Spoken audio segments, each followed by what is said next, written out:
Hello and welcome to the Week 8 Games That Matter recap video. Um, I got a few on the slate and I'm still recovering from a bit of a sinus infection, so pardon the sound on this one. I'm going to jump right into it. We got the Friday game was number 4 Ohio State at Northwestern.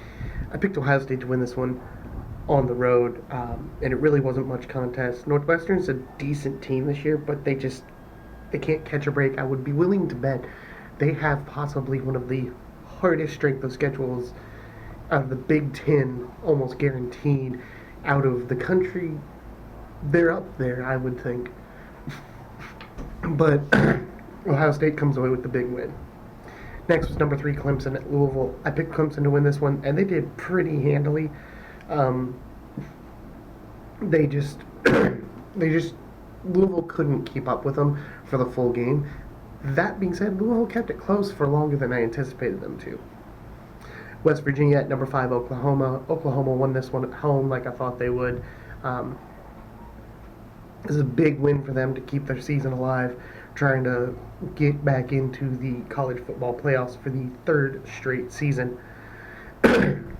Next is number 6 Wisconsin at Illinois. Now, I picked Wisconsin to win this one on the road. I didn't think Illinois would be able to hang with them. And it looked like while Wisconsin wasn't putting up points on the scoreboard, they were going to get away with this one until Illinois marched from behind and overcame a 9-point deficit with 5 minutes left in the game to stun number 6 Wisconsin. I think what happened is Wisconsin got caught looking at next week against Ohio State, and Illinois took full advantage of it. So I had Wisconsin, but they didn't win. Number 9, Florida at South Carolina. I had Florida winning this game on the road. I thought South Carolina had a great game last week, but I didn't see them being able to do it back to back. That being said, they almost did. They were very close throughout this whole game, and they gave Florida a lot to handle. It's going to be interesting to see where South Carolina goes for the rest of the season, because if they continue to play like that for the rest of the season, they could come in with a decent record, potentially be ranked in that final game against Clemson, which would make for an interesting competition. But Florida won this one on the road. Number 11, Auburn at Arkansas. Auburn wins this one big, like I thought they would. Purdue at number 23, Iowa. I picked Iowa to win the game, and they did. They were at home. They pretty much controlled the game from start to finish. Next was number 2, LSU at Mississippi State.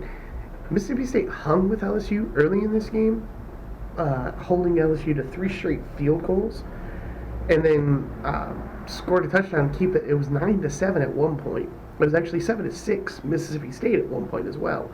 But then LSU just blew up and ran away with it. Number 12, Oregon at number 25, Washington. Now, this was an interesting one because Oregon played catch-up for the whole game.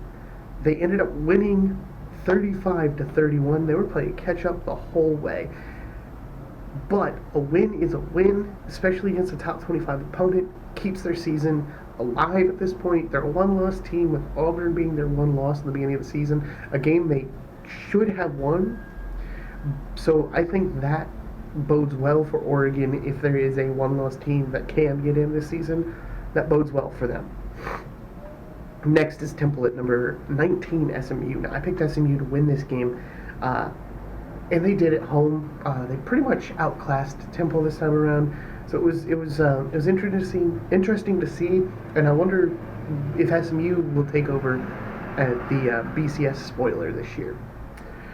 Number 20, Minnesota at Rutgers. I picked Minnesota to win this game on the road, and they did pretty handily. They've got a big matchup coming up next week. They keep their undefeated season alive at 7-0. Their hardest part of the schedule is coming up, so we'll see where it goes from here for them. Next, it was Tulsa at number 21, Cincinnati. I picked Cincinnati to win this game. They did at home. They keep their season alive. They're a one-loss team, that one loss being to Ohio State. So they're trying to keep moving forward, trying to BCS spoil themselves. UL Monroe at number 24, Appalachian State. Now, I picked Appalachian State to win this one at home. And they did. Their undefeated season is also being kept alive here as they look to step into a void that was filled, that was created due to a game that'll come up later on our list. Number 18, Baylor at Oklahoma State. Now, I picked Baylor to win this one on the road. Baylor did. Another undefeated team. Now, Baylor isn't getting highly ranked because of who they've played. They have yet to play a quote-unquote serious opponent. They still have Texas and Oklahoma ahead on their schedule, as well as Iowa State, I believe. If they can continue to win through those games, they will definitely get the recognition they deserve. But at this point, keeping an undefeated season is keeping an undefeated season regardless of who you're playing. It's impressive enough for a lot of schools. I think it's a good thing for Baylor considering how their last few seasons have gone. This is a step in the right direction for the university. Number 22, Missouri at Vanderbilt. Now, I picked Missouri to win this one on the road. Vanderbilt's just not been very inspiring this year. That being said, they played some inspired football this weekend. Vanderbilt came away with the home upset of number 22, Missouri, and it was a fun game. I can tell you that. But I got it wrong. So next is Kentucky at number 10, Georgia. Now I picked Georgia to win this game, and they did at home, but it took until I believe the third or fourth quarter for the first score to come onto the board. The final score was 21-0, Georgia, but it took a long time for that score to even get there. Next was number 17, Arizona State at number 13, Utah. Now I picked Utah to win this one at home, and they did. It was close. Arizona State lost this game, but they've lost 2 games this season, both of them close games, both of them to quality opponents, I could say.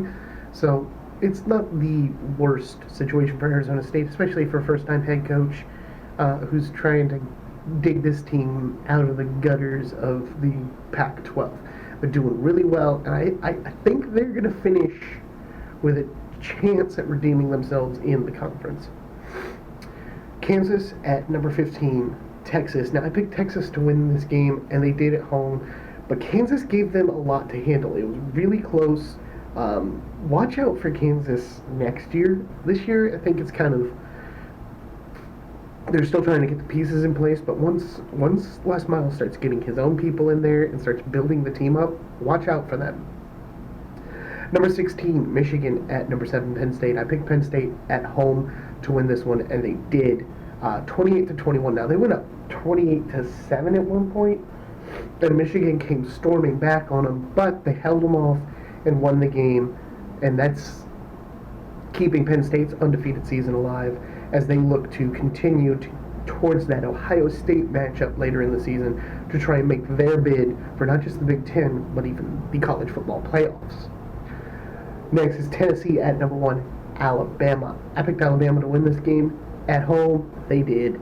I wouldn't really say no contest. Tennessee kept it close through the first half, but Alabama pulled away in the second half and won big. And now, the game I alluded to earlier, the vacancy that is needing to be filled, number 14, Boise State at BYU. I picked Boise State on the road, keeping their undefeated season alive, and their runner for the non-Power 5 BCS team.